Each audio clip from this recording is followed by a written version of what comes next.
Welcome to Systems Radio. We are back with little Dave. Another glorious Monday for us. Do you get to train today? Yep, I got chest and shoulders. Oh, hell yeah. I'm I, excited. I get to do legs. So Nice. Nice.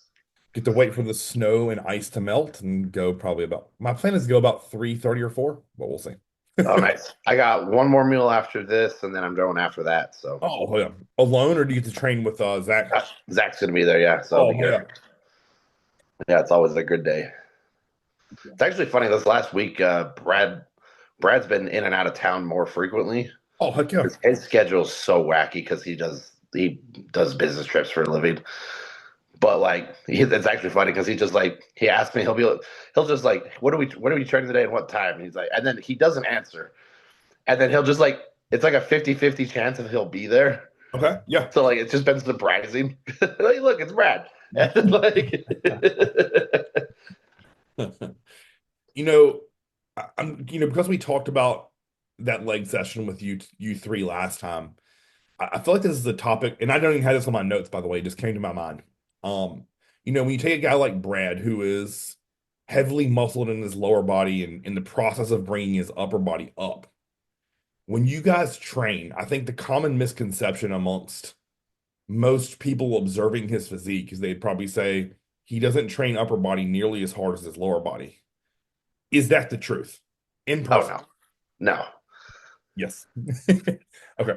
The reason I Yeah, asked that, and it was a he leading trained. question because I knew what I the answer think it's actually funny because like I think it's mainly because he trains his legs so goddamn hard. He doesn't have the recoverability to recover as well was. Right. Yeah. from his upper body sessions. So his body's spending most of his time recovering his legs. It's almost like the opposite of the men's physique division. It's really easy to fucking grow your upper body if you don't train your lower body at all. Yes. Agreed. I've done this, you know, like we've both seen it on me, Mhm. the random leg issues I ran into, and then my upper body just responds like crazy. Correct. And that was just simply, removing leg volume. Yep. And it's always fun when you come into that problem of someone who loves training. Removing training legs isn't something someone's going to No. No. do. I've been guilty of that for Christ's sake. The amount Yeah. of times that John said to me, like, hey, Chris, like, chill out a bit on the lower body and put all your emphasis and recovery to upper. And I was like, my legs don't look like yours yet. And he's like, Yeah. you're, I'm like, okay, well, then I'm not backing off of them. And I mean, truth be told, my legs will probably never be as big as his ever were. But in my mind, I'm like, I'm a bodybuilder at heart. And it almost is, I know that's a very ego-driven statement of like, I'm not gonna do what most in the gym do, which is chill on legs and crush my upper body. Now, for a bodybuilding stage, that's probably what I should have been doing for years. But that was so up here for me. And something and I'm not saying I think I just love training legs so much. It's Yep. like you're gonna remove that shit from me for weeks or months on end. I don't know. No, thank you. Or my thought process was like, if he invites me into town and I go to train, like, hey, what are we doing today? We're doing legs, and it's like, oh well, 6 plates on a hack squat feel a lot heavier when you aren't training legs. Like, Yeah. or you get a pump after like 2 sets, and you're like, man, my legs are fucked because you're not conditioned to train them. Like, Mhm. those are all things that I worried about. Or I still worry about that because I'll say like, oh, I'm gonna back off volume for a while, and I do, and I notice like they don't get smaller, but I just feel less complete each week, if that makes sense. And the reason I think I wanted to talk about this was, it's a common misconception when someone has a bad body part or a lagging body part. They're like, oh, well, they just don't train it hard. Well, I've never found that with people that I've worked with who love training. They train their whole body hard. They're just better at either growing or actually training the body parts that respond favorably. Mhm. Like I think about your physique, right? Your body responded really well to lower body training very quickly. It took us a while to bring your chest up, to bring your back up, to bring your arms up. It's not because you were training them with less intensity. It just took more time. Hmm. And I think a lot of people, when they're observing physiques, they make those assumptions and it's wildly frustrating. Um, Yeah. and maybe I Well, could go and it's ahead. also, I mean, we also don't live in a training box. Yes, Like, if you think about it, like a lot of there was a good chunk of time where like I was training and doing construction. right. Yeah. Like, what muscle groups do you use construction the most? Uh, Shoulders, back, and arms. yeah, Like, no shit, they weren't recovering. yeah, yeah, You know, if you look outside of that box we live in, it's like, yeah, unless you're, a professional bodybuilder, that is your actual job. Like, you can run in that side of the game, but I mean, thinking logically on how the other side of that, what else is this person doing, and yeah. how can we work this into their life? I mean, Jay Cutler said that, or like it's not just putting bodybuilding in your life; it's putting your body around bodybuilding. Yes. Yep. Yep. And that's where a lot of people I think get frustrated or lost. Even if it's not completely remove the idea of bodybuilding, but training and following a meal plan. Like it, you know what I mean? Like they're so lost with they think, oh, well, how do I fit this into my life? And it's like, no, no, no. Like we're gonna install 5 to 6 meals in training or cardio every day, and then the rest of your life will factor around that. And it's just a mindset flip, right? Like it's like Yep. if your health is a priority, whether it's body fat loss or muscle gain or both, like it's not a matter of, oh, well, is it feasible to do this at work? No, you're gonna have to find a way to do it at work, and then you'll be successful. I mean, Yeah. for years, I followed this simple meal plan. It was eat breakfast before training anyone, have a shake mid-morning, have my pre-lift meal, shake post-lift, meal when I'm leaving the gym, meal when I got home, and then bed. It literally that was my life. Was that 5 meals or 6 meals? Maybe I ate twice. I can't remember what I just said. It was Yeah. 6 meals. I think it was, yeah, I believe that was six. Yeah, it was three pre-lift, three after. Yeah, Yeah. 100%. Yep. I followed that fucking meal plan because that's what worked in my schedule with training people all day, every day. Yeah. Like, it's not always convenient. But fuck no. Yeah. And that's where that line is really blurry for people is, you know, I you see it all the time. It's like, I can't have this meal because it falls on I have a meeting at 6:30 and the meal starts at 6:30. It's like, cool, you did 6:15. Yeah. Yep. Agree. Like, like it's not you don't need to put your life on hold to have a meal. No. No. Everybody fucking snacks at their job. Correct. Your Yep. snack just gets to be chicken and rice. Yep. Yep. Cut up that meat in small bites and shovel it in with a spoon. It, Yeah. it's literally as simple as it is. That's a lot of times too. Why I always tended to lean towards if I needed to have a meal fast, ground beef or ground turkey and rice or potatoes, you can shovel that shit in, mince that meat up really like small, and you just shovel that shit in. It's Yeah. like it's easy. Put some salts or olive oil or whatever your meal plan calls for, some kind of sauce or seasoning, and then just shovel it in. It's as simple as fucking that. Even chicken broth or beef broth work really well. Make it into a stew and just suck that shit down. Um, I think a lot of times too, if I'm thinking about if we're talking about that topic of, oh, it's hard to train on a busy work day. Okay, cool. The amount of times I've had to tell people that they couldn't problem solve this on their own. You have 2 off days from work. Why aren't you doing your 2 biggest and hardest body parts on those days? Simple as that. Legs and back. Literally. If you have off, let's say Saturday and Sunday, train those 2 body parts out. Or if I'm thinking about the biggest, maybe not necessarily the biggest, but the body parts you're trying to bring up the most, put those on a day on your off days from work. That way you have nothing to stress about but training. Yep. I know a lot of people are like, oh, well, Chris, I'm off work. I want to just chill. Well, you're gonna have to fucking pick a priority, bro. You either gotta chill or you want to be better at bodybuilding or lifting or losing weight or fill in the blank. Yep. I mean, for years, I the idea of trainers, they'd be like, I don't want to come and work out on my off days. Why? Do you not like the gym? It's different when I'm there to work and when I'm there to work out. Yeah. I've Or always hell, said, go get a different gym membership if that's such a yes, problem. yep, agreed, agreed. I think that's one of the things that always helped me is people would say, how are you going to work here all day and then train or do cardio here? I'm like, because I love it. Like I, I always said this. I have to watch people do lifting porn all day long, and then I get to do it. Fuck yes. Yeah. Like it's yeah, it's just the damn truth. So yeah, I think that was an interesting topic to talk about because so many people see guys and girls with a missing or lacking body part. I always think one of typically three things. You don't know how to train it. You have body parts that kind of take over and steal from it. And that's what I mean by not knowing how to train it properly. You allot too much volume to your strengths and you can't recover, is what you said. Or they just have a body part that doesn't grow at the same rate. And you're going to have to figure out ways to either increase the frequency on that body part in comparison to your strengths, or you're going to have to pull back drastically on others to take the volume away. And that's what most people don't do, right? Is they don't think that way. They think, okay, you came to me like Chris, like we got to grow my back. Okay, awesome. We're going to train back twice a week, and we're going to do a heavy day where you have 10 sets, and we're going to do a volume day where you have 20 sets. So you have 30 sets of back in a week.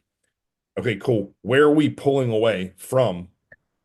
Because you can't just add that shit on because all you're going to do is just create a more fucked up problem. Yeah. So you look at your strengths and logically we think, okay, cool, like this is where your strengths are. Let's start minusing volume. So if you did 10 sets for quads, we're gonna make it seven. If you did 10 sets for hamstrings, we're gonna make it six. Okay, cool. We just stole some volume there. Chest, we're gonna steal two. Shoulders, we're gonna steal one. Like, and the next thing you know, that's your back day. Awesome. Like, so many people are just so quick to say, well, I'm gonna throw out that second rest day and train back again. It doesn't work that way. Yeah. You can only recover and train so much. Mhm. And that yin and yang has to be aligned for you, or you're never going to see growth.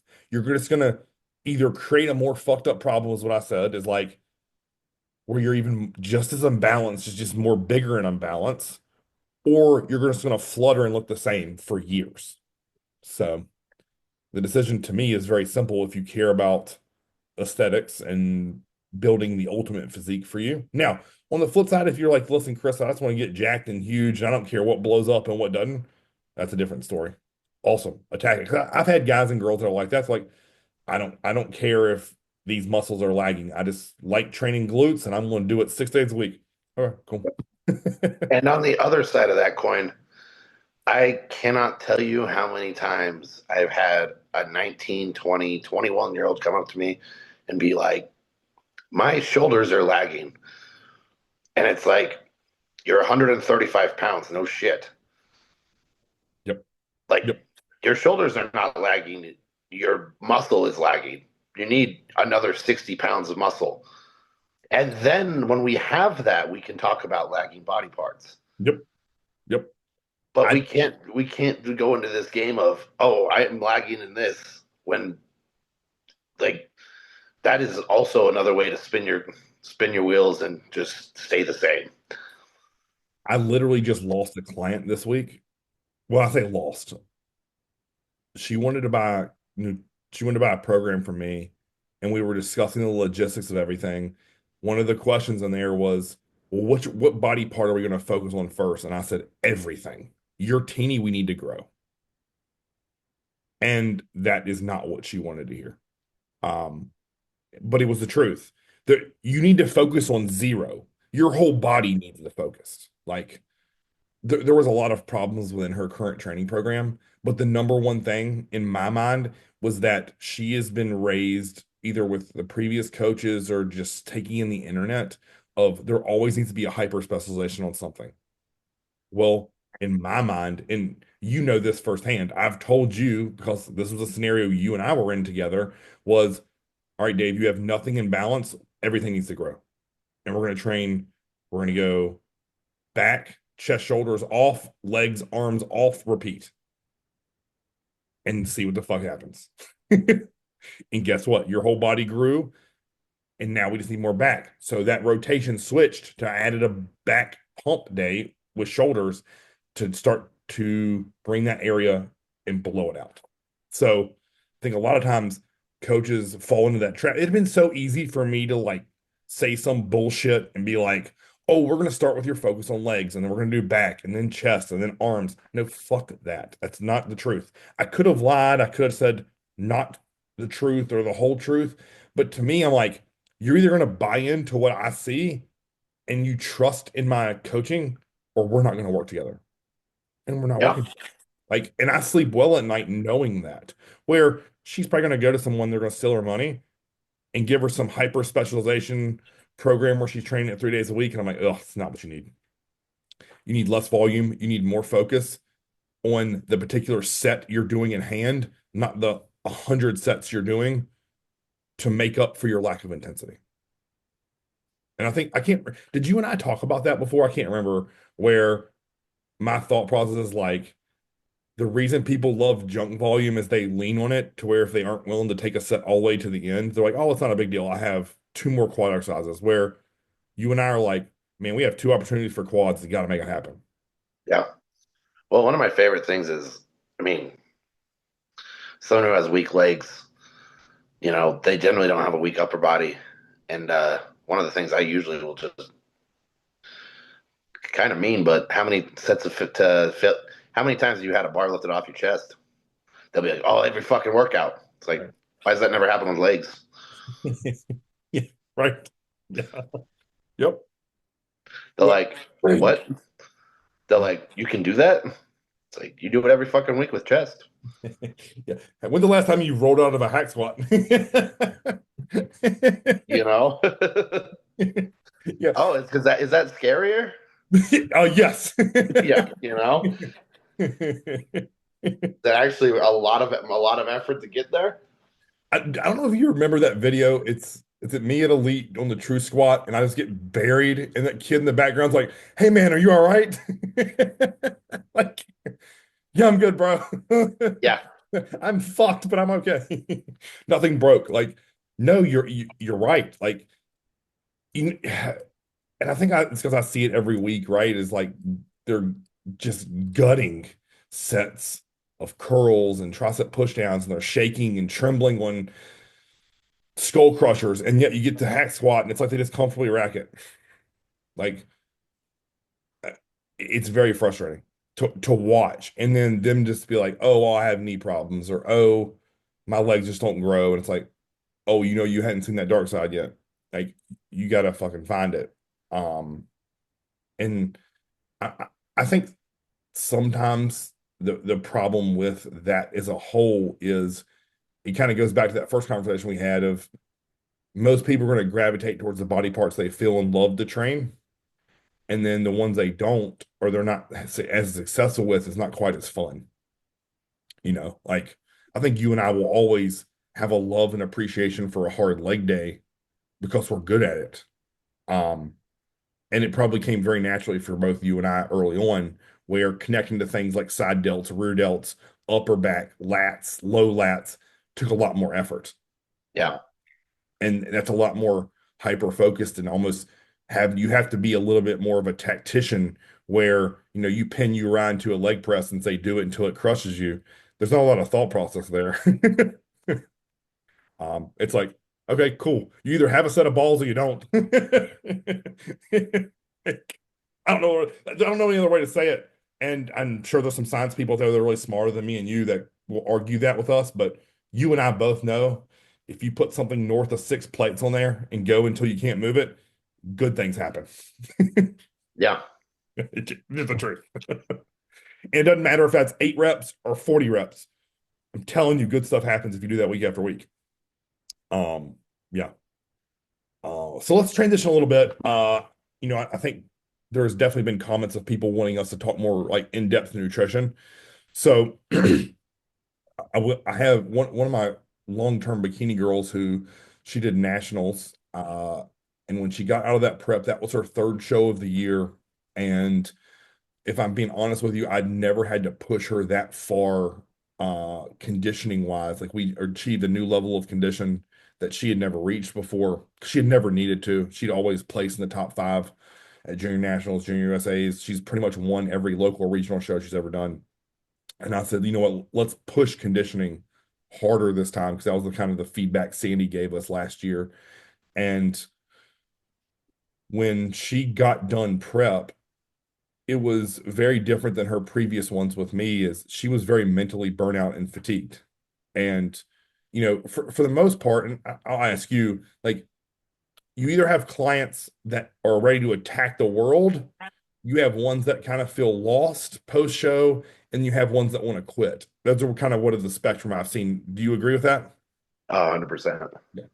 And in the past, she's always gotten off stage, been highly motivated, ready to crush, getting better for next year. And this time, it was she felt lost, and it was very an unknown feeling. Like it was the same time that that new division came out. What's it called? Fit Model. And she was like, Chris, you think I should do this? And I'm like, no, you shouldn't. Like, it's not you. Like, please. Like, because the girls who beat her at nationals were definitely bigger than her through the glutes, through the shoulders, right? Through the upper back.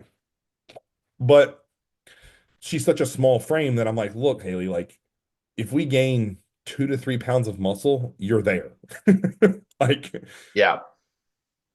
2 to 3 pounds of muscle in her frame when her waist is like this is gonna look wild. And you know, she has a physique very, very similar to Laura Lee, like structure, like Okay. Yeah. Yeah. structure wise.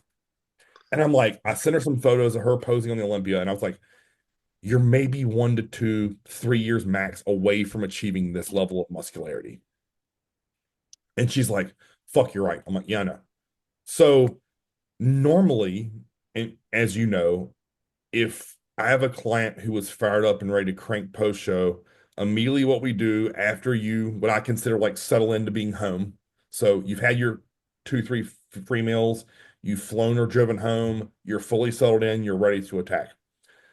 I will begin to increase food, pull back cardio, and then we are doubling the fuck down on pump work training for at least 1 to 2 weeks. Right. And I mean, I'll let you speak to that. When we go through that, it feels great to be in the gym, right? Yeah. And why do you think that is? I mean, we're just not just like heavy slag iron, grueling sets. Like, yeah, things are difficult, but there's also a little bit more. We take away some intensity and use that for volume. And then, I mean, you're in a surplus because you got more fruit. You got more food than you've ever had the last, 12 weeks or whatever. So your body's super responsive to all that food. So you just shuttle all of that where it needs to go, Right. and you just have crazy pumps. Yeah, it's fun, right? The Yeah, only thing that is cumbersome in that period is your appetite. Like yeah, it's a battle not to just shove everything in your mouth. Like, and for the most part, I pull your supplements back. Most of the orals are gone. You're tapering off Clenin T3 if you're even on it. um you know your body, as you said, becomes a sponge for nutrients, and it's just like each week you do less cardio, you get more food, and your pumps just continue to grow and get better. Your strength is typically going up, or at least maintaining, even though you have yeah, less chemicals in you. And it's like, man, you just feel incredible. So that's my normal post-show rebound if you're locked in and ready to crank. Now, her on the other side, she was like, she has 2 young daughters, and she's like, I've really had to have spend so much time away from them. Like I feel like I need to just be in their life more and be more present as a mom, and which I totally respect and understand, right? So as opposed to just full throttle going to a rebound, I said, you know what, let's do this. Let's go into a full health phase. I took her food up to where it's like moderate to moderate high.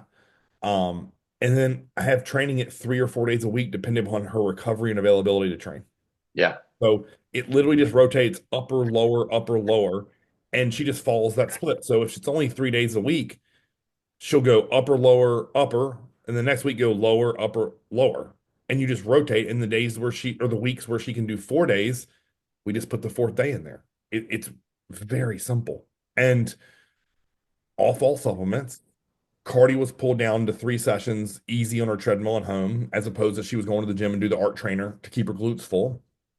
And it's one of those things where she just sent me her update right before you and I jumped on. And not only is her head clear, her body is refreshed, and her pictures are, you would never know what we're doing. You would think she's in a full-blown rebound. yeah. Glutes are full, shoulders are full, waist is tight, still lean. And this is, 5 weeks post show. Like, Yeah. so the reason I wanted to share this with the audience here is one, for coaches out there, please don't get into one way and my way is the right way. You have to take each client as is. Yeah. Listen, I could have picked up the phone and I could have called her and been like, hey, look, if you want to win next year or turn pro, whatever, however you want to look at that, you need to get in a rebound. We're going to train 5 days a week. We're going to do glutes 3 days a week. We're going to bruise shoulders 2 days a week. And you need to start smashing food. And she probably could have toughed through it, but at what expense? You know, where we jumped on a call and I said, hey, what if I just pulled all of your shit back, made life as simple as humanly possible for you for the next 8 weeks? Then we'll take a full week off and then we'll reassess. And that removed every bit of stress out of her brain because the previous 4 contest seasons, we've always done like I do with you. And she thought, oh man, I'm going to jump right back into full blown training and it's going to be a huge time suck. And I'm going to have to eat all this food, which for her is like eating is not easy. Um, and it's like you remove all that stress and then now her body's thriving. Yeah. So, Well, I think that's another concept too. A lot of people need to take notes on is that stress what you just got rid of. yes. Yeah. Like going through a contest prep, we pretty much are flooring that gas pedal on stress. Agreed. Like Yep. your sleep's going to be fucked up. Everything's going to be hard. Your food's low. Yep. Supplements are in place. Your stress is going to be through the roof. Agreed. And that is a huge hindrance to actual like progress is stress. Yes. Like I can't tell you how many times I bet you have seen it.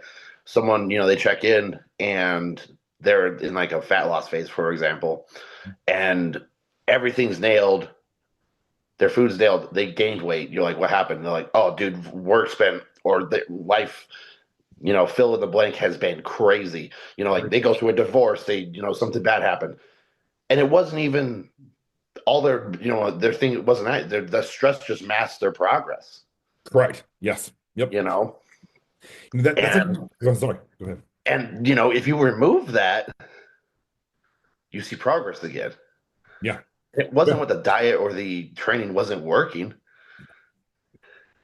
This is a conversation I had with John because I started to notice it on my high stress clients that 2, 3, 4 days post show, they would report, Chris, like, why can't I look like this on stage? Or is it the cheat meals that I had? And at first I allowed the idea of, maybe I underfed them, maybe I should have had like burgers and fries or let them have pancakes and shit. And then what I started to realize was it wasn't the food, the water, whatever. It wasn't the supplement additions. It was the fact that the stress of the show was removed. And I remember calling Matt Porter one day and we were talking about it. And I said, have you seen this? I said, because I am seeing it time and time again with clients. Do you? And he's like, without a doubt, man. He's like, everyone assumes it's the burgers and fries and candy bars and cakes and cookies and water. He said, no, it's the stress removal of the show. Because he's like, even if you're going to compete again in 4 weeks, that current show stress is gone. And he said, especially look at the guys who aren't going to compete again to the next season. He's like, look at their bodies and they're just like, they flush all that emotion. They can sleep at night. They're having sex with their girlfriend or wife again. Like everything is back to normal.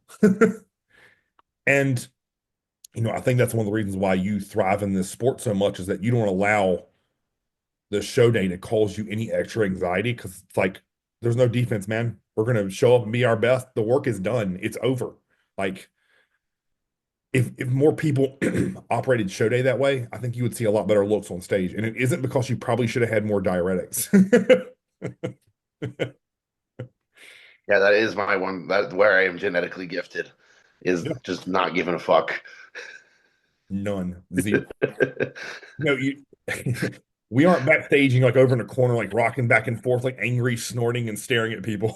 It's like Yeah, hey, today's just the report card day. We're gonna see what our grade is and go home and get back to fucking work. yeah, yeah, exactly. Yeah, I mean, I think that's in my honest opinion, that's one of the reasons why Chris Schaub did so well these past 2 years is me being there with him. Is it's like I forced all that stress away. I'm like, what are you worked up about? Well, Yeah, why? Can we affect that? No. Is everyone else having to deal with the same bullshit we are with waiting backstage? Yeah. Okay, cool. Let's make the best of this. Yeah. Like, Well, I mean, and I mean, speaking from personal experience, I mean, it's so refreshing to know that, like, you didn't fuck up on your diet. yeah, agreed. Agreed. You didn't miss your cardio sessions. Like, you followed the fucking plan. Like, Yep. like there's zero reason to stress about it. Like, you did your homework, like, Yep. and you did it. And if you did a good job on your homework, like, you've been there in school. You've turned in those assignments where you're like, oh, that was really fucking half-assed. Yeah. And Oh, you're yeah. like, shit, am I gonna fail this class now? That whole time you turn that baby, you have no fucking idea. Right. Yep. Versus, like when you turn in that assignment and you like, you put your soul into it, Yes. you don't fucking question it. You're like, slam dunk. You don't even have your grade yet. You're like, fucking passed. Yep. You know, It's being and proud of it, you know? yeah, exactly. And and then when you get your scorecard, you're like, yep, that makes sense. It may not be the A plus plus what you accepted, but like you did a good enough job with, and you feel good about it. Mhm. Yes. There's no stress there because you took that stress and you turned it into effort. Correct. You You know, know, that analogy you just gave was flawless, and it made me think about college and how, they give you a reading assignment, and the people who did it aren't scared at all to get called on by the teacher when she's asking questions. But the ones who didn't do the reading and didn't do the studying, like they're like sitting there like, please God, don't call me. I don't know the answer. I don't know the answer. Like that's a shitty feeling. And you have to wonder, like, is she gonna pick me? And if so, that sucks. And I've always felt like the guys and girls on stage, you can see in their eyes the ones who fucked up. And they know they fucked up. And they're like, dear God, how bad is this gonna be? Is it gonna be last call out? Is it gonna be second? Is it gonna be third? Is it gonna be on the outside? And that has to be a shitty feeling where, listen, I've done all my homework and been on the outside and the bottom, and I have no stress. Just a time of matter of more muscle needed and a better body. That's simple as that. yep, And it isn't like you can be pissed off afterwards, like, God, this fucking sucks to get my teeth kicked in again. But that's not nearly as bad of a feeling to know you had the muscle, but you didn't get in shape. yeah, That's horrible. And it's like, I think we've all been there at shows and you're looking on stage like, man, that guy or girl would have easily won this shit if they had dieted for another 3 weeks or didn't cheat on their diet or, fill in the blank. If they'd have yeah, pushed Stairmaster harder or, notice I didn't say push Clint and T3 higher, by the way. yeah, Like they probably should have eaten more fish than beef. Sorry, hate to say it, or more turkey than beef if you don't like fish. I don't give a fuck. Like, I don't know. It's a very refreshing thought knowing, and I cannot tell you how many clients I've had that got up there like, Chris, I had nothing to worry about because I followed everything you said. Yep. I can't pick who you stand beside and who shows up that day, but I can pick what version of you shows up, and that means fucking peeled. yeah, yeah, exactly. And I think that goes back to something else that probably eases your mind a lot is that you know and trust that I got you in the best shape for your look because you trust me. Yeah, You aren't, texting your buddy your photos and be like, hey, is Chris doing his job right? Like, is this fucked up? Am I right? You aren't looking for other coaches in your gym or in the area. You're like, oh, like, what would you do with me here? That creates nothing but doubt. yeah. And Because that's my favorite thing when people ask me that. And it's just because, like, I mean, I could ask, I could walk up to Honey Rebound right now and be like, is what I'm doing what I'm supposed to? And he could probably be like, fuck no. But you know what he doesn't know? He doesn't know the last 7 years of data you've collected. right, right. He knows me from the second I talk to him, and that is it. Yep. Yep. Like anything you tell someone, like if I said, all right, cool, my meal 7 is a peanut butter and jelly sandwich, like he'd be like, that's fucking stupid. He wouldn't, that's also just a total random statement, Right. Yeah. Yeah. but like there's a reason why that's in place, Yeah. you Yep. know, Agreed. Agreed. and it's going to be like, it could be something off the wall like that, Yeah. but there's a reason why it's there. Agreed. And if you're looking at it from a lens of like, all right, cool, that's what, just not knowing the whys. Agreed. You know, some I'll use me as an example here. Someone could maybe look at my stage photos and be like, oh, well, he could have been a bit more drier from the rear. Why don't you just, and you didn't have him use diuretics? And the coach's like, nope. And they're like, oh, that's fucking stupid. Not knowing that I'm allergic to every fucking diuretic I've ever put in my mouth and swallowed. Right? Like, stand alone and like, oh, he just need more, he should have drank less water and swallowed more Aldactone. Awesome. If I put that in my mouth, my ankles do this. Yeah.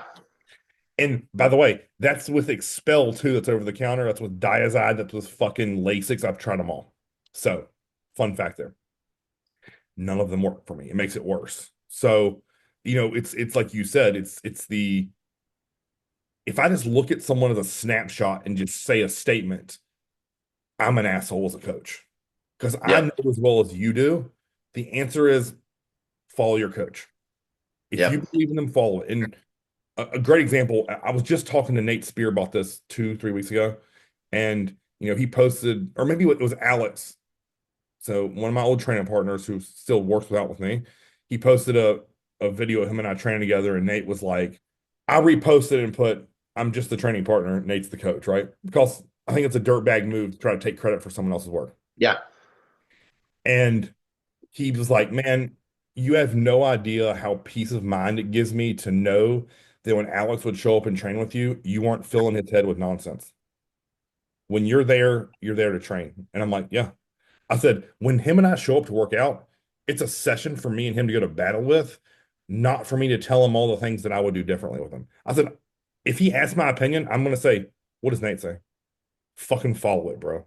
He's been Yeah. in shape. He's had multiple clients in shape. Trust it. If you want to hire me, that's a different story and a different conversation. But you want Yeah. to know what to do? Today, we're going to beat your legs into the fucking ground until you can't walk right. That's my job. Yeah. Yeah, it's no different than if one of my clients came to train with you, I would have zero thought of you're going to try to manipulate them to make them your client. Yeah. Actually, training people with the newbie, it's actually really funny because I get all that. A lot of people come to me from different coaches, and it's Yeah, really funny because like some things I'll be like, all right, cool, this needs to change because you're causing a dysfunction with your training.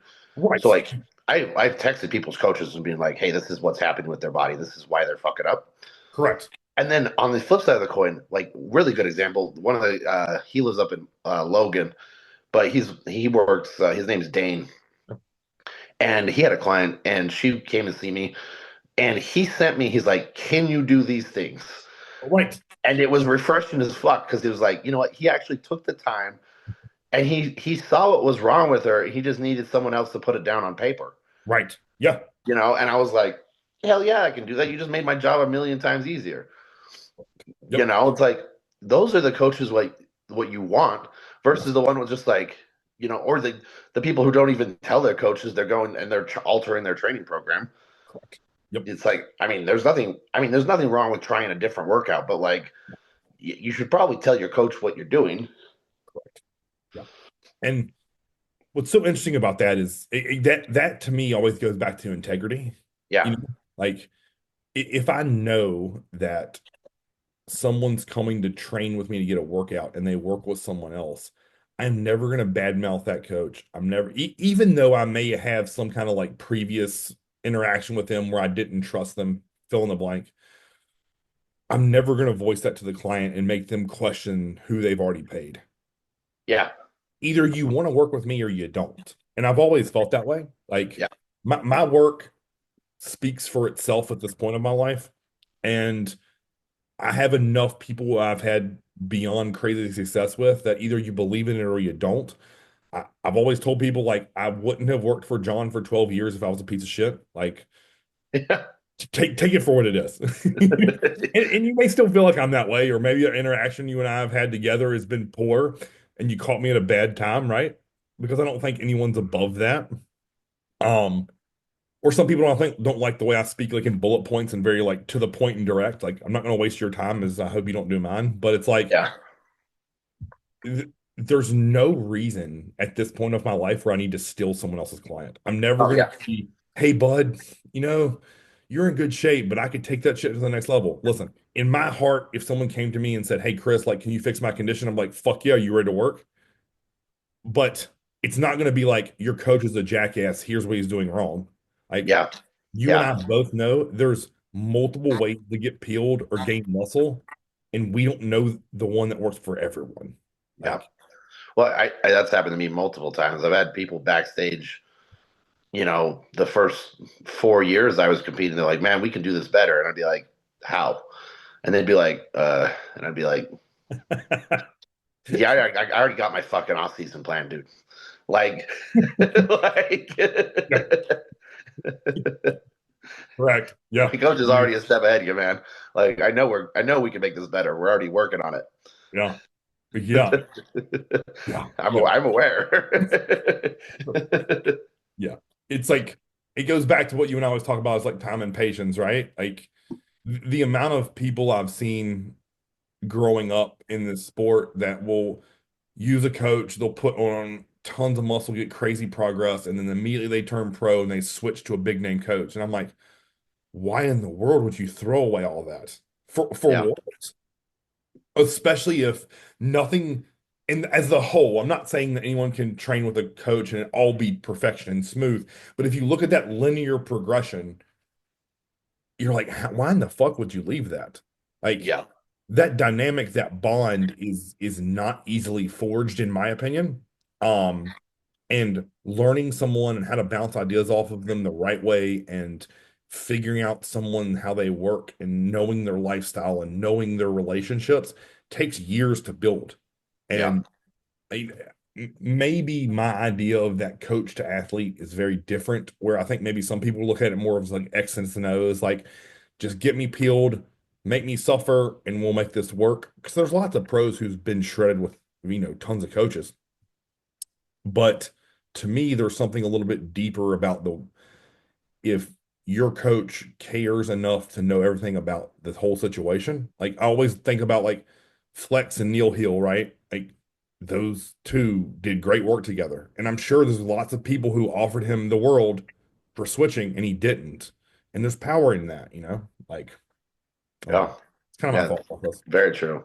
Yeah. Well, I mean, it's always funny to see the those upper level competitors. They're like, "Hey, I've got the best coach on the planet," and then 12 weeks later, they're like, "Hey, I've got the best coach on the planet," and I'm also with a new supplement company that has the best supplements. Don't worry about the other ones I told you were the best before. It's like this is so comical. Like it's just like it's the same fucking shit every 12 weeks now with this person. Right. You know, like how many of these things can be really be the best if you find a new one every 12 weeks? With that, I always wonder about those people, two things, right? They either have like commitment issues, or because I'm not going to deny this. Anytime I think some people switch coaches, they kind of get a new life. Like they're excited about it. And how I try to manage that with my long-term clients is to always keep their program fresh, right? If Yeah, I can feel there's time for a change, I'll give you a new training program, I'll rotate foods around, and I'll make us a hard set goal to work on tangibly for the next 12 weeks. I think that's where some people love switching coaches. They're like, oh, well, my diet got reworked, my cardio got reworked, and my entire training program got reworked. And they're back at loving bodybuilding again. And I'm like, well, if we're doing this right, that's not really loving it. You just love change. yeah, And I'm not saying anything's wrong with that. I've had lots of people that switch and they make a huge level jump from, they come from a good coach and they come to me and it's like, what was the difference? Well, I don't think I'm better than Chris Aceto, but what we're doing is working because you're fucking dumping your heart and soul into it. And, that's the difference that you and I always talk about, right? Like you can do a set of leg press and then you can do a set of leg press. yeah. Well, Um, I actually think that's a pretty funny topic because, like, I mean, if you go to a car mechanic and you're like, hey, I want a better engine in my car, okay, the yeah, mechanic's gonna be like, all right, cool, that's let's say $3,000, year of coaching or whatever, right? yep, At the end of that, when you give them that money, you're gonna have a better engine. yes. But with coaching, you're gonna give that person your money, and he's gonna give you an invitation to work your ass off, Oh, yes, yep, you great. know, and that's where so much gets lost in coaching is because there's no guarantees. Just because, like, if Chris Aceto wanted to coach me. There's no guarantee I'm going to get better, No. Yep. right? Yep. That the whatever information he gives me, it's on me to actually do that fucking work. Correct. Yes. It's not, you know, having you is a great example. Like whatever you tell me to do, it means nothing if I don't do it. Correct. Yep. You know what I mean? Or if in bodybuilding, if you half-ass something, you don't get 50% of if I go in and do a leg press and I'm like, fuck it, I'll stop at 10 when I could have gotten 20, Yep. right? Yep. I don't get any reward from doing 10. I just wasted my fucking time. Agreed. So that isn't 50, that's zero, Yep. Yep. and those will add up just as let's say I get fucking 20 and I go for another one. So I get, I gave more than I needed to. Yes. That's one, Yes. you Yep. know. That And those are the days what adds up, and the other ones do not add up to anything. And that's all it is. what the days that don't add up to me, I always like subtract off the back end. That is Uh-huh. one less day that I get an opportunity to get better at bodybuilding or physique enhancement, whatever, fill in the blank, right? Yeah. Which is why I made that post on January 2nd, where it's like, how many people starting 0-1 versus how many people are starting 1-0. And I know that sounds simple, right? But it's cool to wear the Hunter Labrada win the day shirt until you actually have to win it. Like, oh, wait, like I have to eat 6 meals and they all are horribly huge. Yeah. Okay, cool. And I gotta do 10 sets of back today. Yeah. And all of them need to be the death. Yeah. Okay, cool. And you gotta do 30 minutes of cardio. When I say those on out loud in 20 seconds, it sounds easy until you're on that second chicken and rice meal that's over a pound and you're not hungry. Yeah. Suddenly winning that day, it's easier to scrape that bitch in the trash can or leave it in the Tupperware container to go bad until you get home from work than it is to just keep shoveling it in until you're done. You're like, oh, thank God. Fuck yeah. One checked off the list. Like it's really interesting when you look at how you and I view bodybuilding as very tangible of did you eat your meals? Did you train with purpose and intent? And then did you do your cardio, rest, and recovery? As opposed to others like, oh, I'm gonna follow my plan when in real life, like, did you truly follow it? Or did you find shortcuts around it? Yeah. Very different outcomes, um, in our opinion. So, all right. So that was an interesting reverse diet into all of that. The last topic I think I had here, Dave, for us to go over was, you know, kind of piggybacking off of last week's segment of can you train legs and training frequency and volume. Um, you know, one of the questions that we got was, can women do more volume than men? And I think first let's establish this. Like I said this to you off air. I think for the most part, women can go further in the pain cave and do more volume than men as a whole. Like Yeah, without a doubt. I'm not saying there aren't outliers, so please, no one's feelings get hurt. Like I've definitely worked with women who aren't willing to suffer. I've also worked with women who will blow the brakes off of any dude I've ever put into a workout. I've said this before. I would put you against anyone on the fucking planet to train against. It's the truth. So I know there's outliers, but as a whole, would you say you agree with that statement? Yeah. Yeah. Especially like if they're really, they're goal oriented Yes. and you tell them like, hey, this if you make this terrible and you push, they 10 times out of 10 they're going after it. Yes. You know, if that's something they really want, they're gonna do it. Yes. You know, And it's not the same for men. no. And I don't, I've heard some people's theories like, oh, like women's bodies are trained to like have babies and that's like 10 out of 10 pain, right? And so their brains are wired a little bit different than ours. I don't know if I don't know if that's solely or singularly it. I, I've just met a handful of women, and it's more than a handful, by the way, but that just can go to another level and Uh-huh. suffer.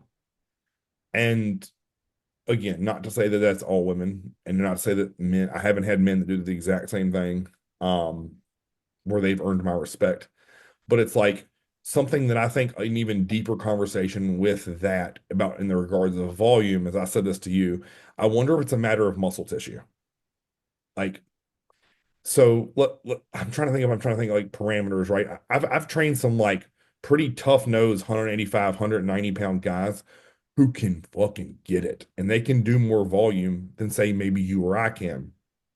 An even a better example of that probably is Ty can take a lot more on that newbie in terms of a number percentage or the intensity number than I can as a whole. Hmm. And it's Chris and I were talking about that one day. I was like, I swear to you, man, it's got to be a muscle mass thing. Oh yeah. Well, 'Cause- I think a really good example, like, yeah, talking about that. So Zach, when he went through when he became a cop, he had to get tased, right? yeah. And they all knew, like, all the cops were like, "This is gonna suck worse for you than everybody else because electricity travels through muscle, and you've got a fuck ton of it, you know." And so it's like, if there's not a lot of muscle to travel through, that electricity doesn't travel through fat and doesn't travel through bones. Like, you can that's like common fucking knowledge. Right. Like, Yeah. fat is a terrible conductor of electricity, by the way. Yeah. Muscle's great, and bones are kind of neutral. Right. Like, Yeah. if you think about their jobs in the fucking body, bones don't fucking they don't contract. Right. Yeah. You know, there's no reason for them to take in or utilize electricity. And then, so if you send a current what through a more conductive surface, Mhm. it's gonna suck more. Yes. Yeah. Versus, like, if you stick something on what's like mainly bone or a lot of fat, it's not gonna do the same thing. Right. Yeah. And how I think about that with non-newbie related stuff, right, is let's say you and I do a top set and a back off of hack squat. The amount of blood that goes and pools into our quads is going to be drastically different than someone is that has 50 to 60 or 100 less pounds of muscle in their body than you or I do. Yeah, The demand on like oxygen debt is different. yeah. Like I don't Well, and doubt. then But even going into like the really fun realms of things, like, the CNS fatigue to be able to contract all the muscle fiber we have right. is actually super different than, like, for example, when I benched 405 on incline, I was fucked for 9 days after that. Right. Yeah. Not just muscularly, but also mentally, Right. Yeah. you know? And that's a thing. I mean, good luck trying to find a research paper or trying to study that one, because, I mean, the amount of people who can bench 225 flat is already fucking slipped and done. Yeah. If you take a study, and then double that and put on an incline, Right. Right. you Correct. know, and you take that through unemotion, like taking a set of squat at 315 to failure versus 630 to failure is way more taxing, because the CNS damage, by the way, is going to be that doesn't increase the same way as the weights. Yeah. Agreed. Yeah. You know, if you think about this, like if my brother joined you and I for a leg day or back or arm, fill in the blank, the level that he feels pain will still be there, but it's a totally different sensation for him being 160 pounds versus you and I 240 to 260. Like it's just a totally, and then plus you figure like how much more cardiovascular conditioned he is than you and Yeah. Oh I. yeah. So his like VO2 max would destroy us, right? Where he could probably take a set further cardiovascularly, but the weights he will use will be drastically reduced. Where if we have 6 or 7 plates on a hack, he's only going to have three, Yeah. and rightfully so. Where his bone structure is actually in the middle of you and I, he's like in the middle of our heights. So it isn't Yeah. like he's on the top end, meaning taller than me, but he's on the low end, meaning shorter than you. So it's an interesting scenario when you look at, say, those three different body types and then how they would work through a session. And then I say all day long, his mental toughness is on the level of you and I's. He can take pain. Yeah. So when you factor in The only thing that is drastically different is the level of muscle tissue. Yep. Because I say like he's just as explosive as you and I are in terms of being able to make muscle fire rapidly. Yep. The only other difference is his cardiovascular endurance.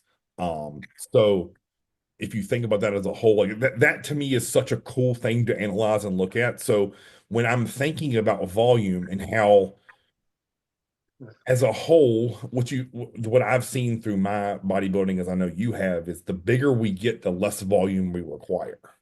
Yeah.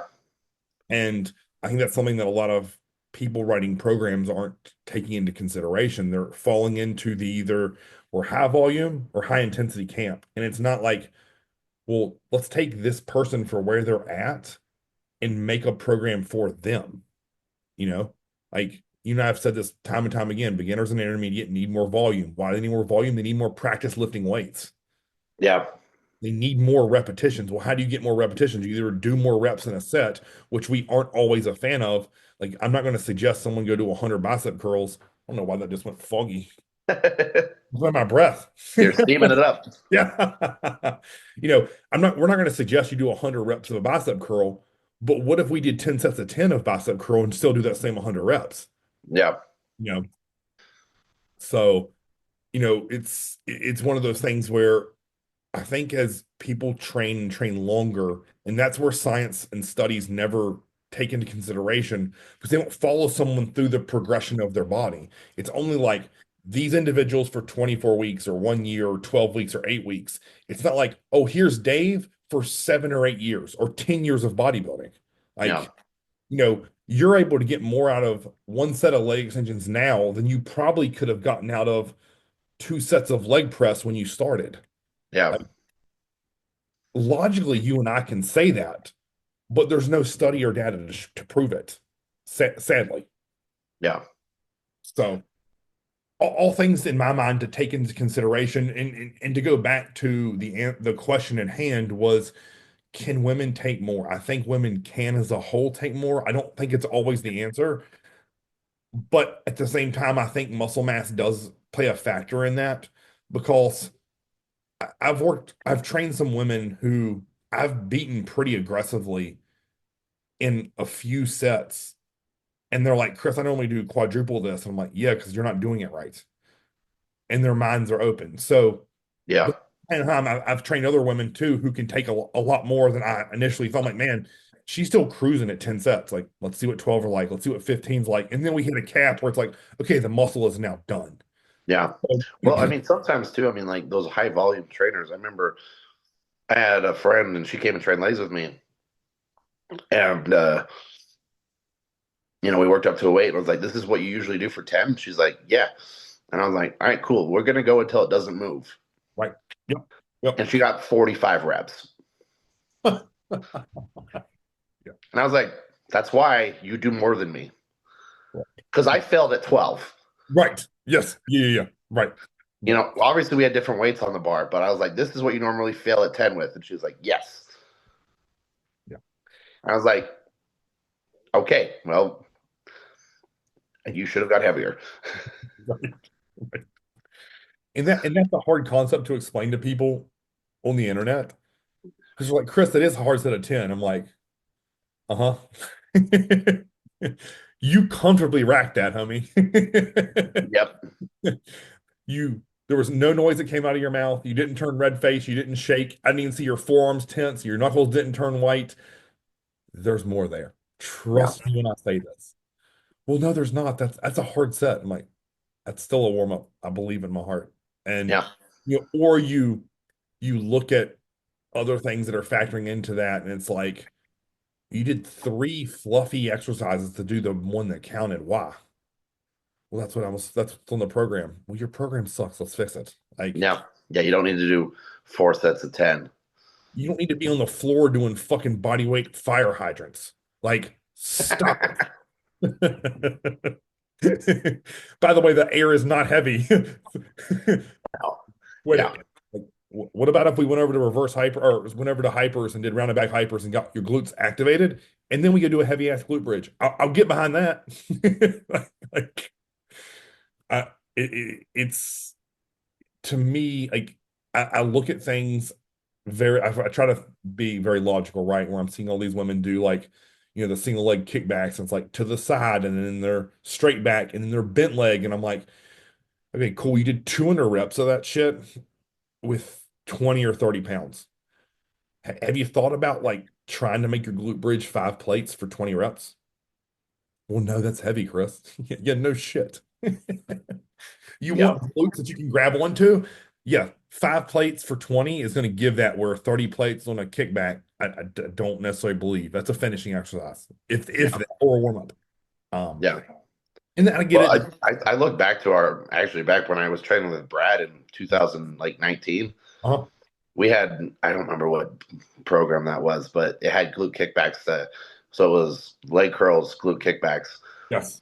and me and Brad had that that hammer strength glute kickback machine. Yes. Yeah. We had attached like three different plates to it, Correct. That's light. like on top of the stack, Yep. and we did it for like 30. Yes. Yep. I have that exact same one at the Y that I go to, and I would do it last. I would do 10 shortened partials and then do my reps. Because at the time I didn't have a gym pin, and the way that I was using the Life Fitness one, so you couldn't pin weight, or you couldn't strap weight to it because it was like encased. Yeah, we just took the case off. Oh, that's great. This wife, if I did that, they'd come over and kick me out.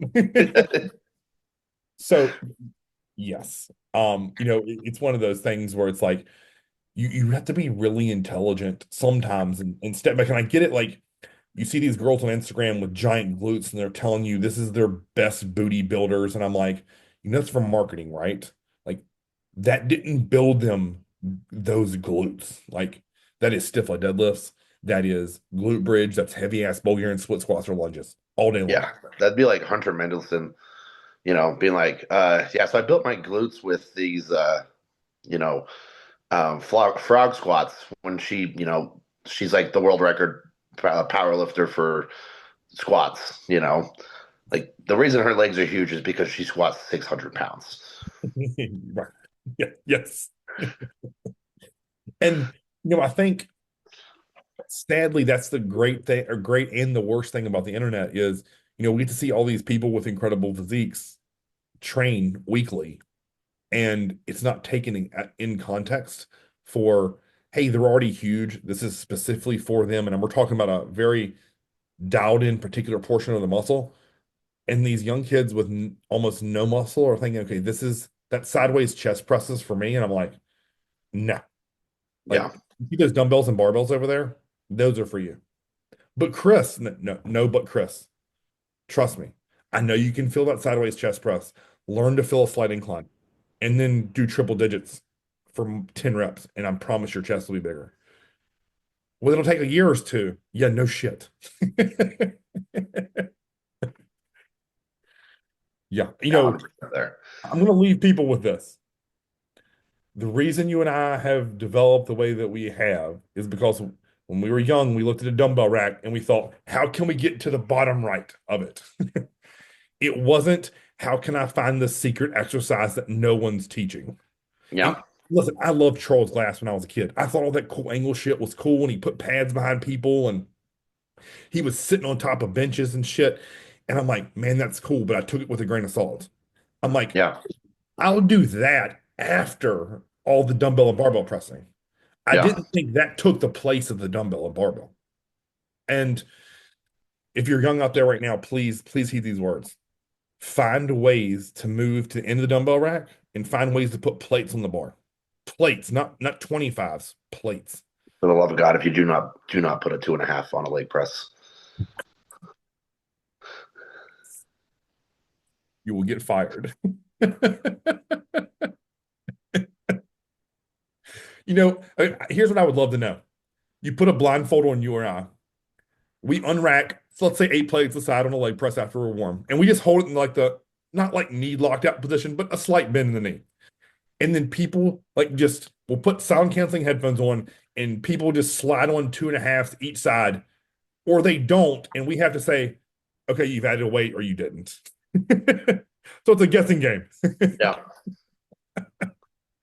I guarantee you it would take a bunch before we would even notice the difference. Yeah. Actually, fun story. I trained with this kid Brandon with legs, and we got to our fourth exercise, which was leg press. Mhm. And he's like, "How much weight are we going to use?" And I was like, "I don't know." And Right. he's like, "What do you mean?" And I was like, "Well, I haven't used this leg press in a while, Right. Yeah. and this is not my normal gym." Yes. And I was like, "How about this?" I threw a five in the sled, Okay. and he was like, "I was like, because it doesn't fucking matter." I was like, and I think we ended up putting like 8 plates per side on there, Okay. and then there was a five just chilling in the sled. And I was like, the concept, it doesn't matter how much this weighs. What matters is we find failure with it. Neither one of us are training at this gym consistently enough to know. Like, I have no idea, Right. but we will find out really fast. I really wish people would have been able to observe you and I training at Metroflex when we trained back that day, and you just like jamming the pin in things and just going. And the even better thing was I didn't even question it. I'm like, oh fuck it, okay, he did it, let's go. And like you and I had never been on those cable systems. We had no clue if it was going to be heavy or light. You're like, oh fuck it, who cares? Yeah, pretty much. Our goal is to get a pump here today, and that's what we're gonna do. Like now, if you put you and I on that hammer strength ISO row that both of us have done multiple times, we roughly know what 4 plates, what 5 plates, what 6 plates is gonna feel like. But on a random cable station that wasn't, I don't even remember seeing a label on it. Like, it's so different. I really believe for most machines and cable systems, they could remove the weights that are on there for you and I. I went, okay, go. We Yeah, know we're going to get to the stack or close to it, unless it's like a super old school machine. yeah, Like, okay, cool. Give me a couple feeders and then put it at the bottom. yeah. I know that's a concept that most logbook people and kids probably won't understand out there, but for the most part, like that's just what it's going to happen. Yeah. I mean, you and I could go pick up 80-pound dumbbells from 4 different sections and it all feel different. But for the most part, like we're not going to struggle if it's a chest press or a dumbbell row with 80s. Like it's going to be a fill set. Like, Hmm. sorry, that's just the truth. So yeah. So the ending note here is be mindful of your sets. It is what I think today's takeaway is. And if you're doing north of 20 sets for anything, reassess. I need you to video your top set and then look at it with a Yeah. hard critical eye. Yeah. Yeah. And if it's sub what's the right word? If it's not to the end, that didn't count. And there's a reason. Cut, for me, if you cut your volume in half, it creates a sense of urgency. I only have 10 today. Those got to be done right. And then that's why I think you and I always gravitate to that. Hmm. So that's the lesson. Chris and Dave, we are done. First podcast in 25. Right. We'll see you guys.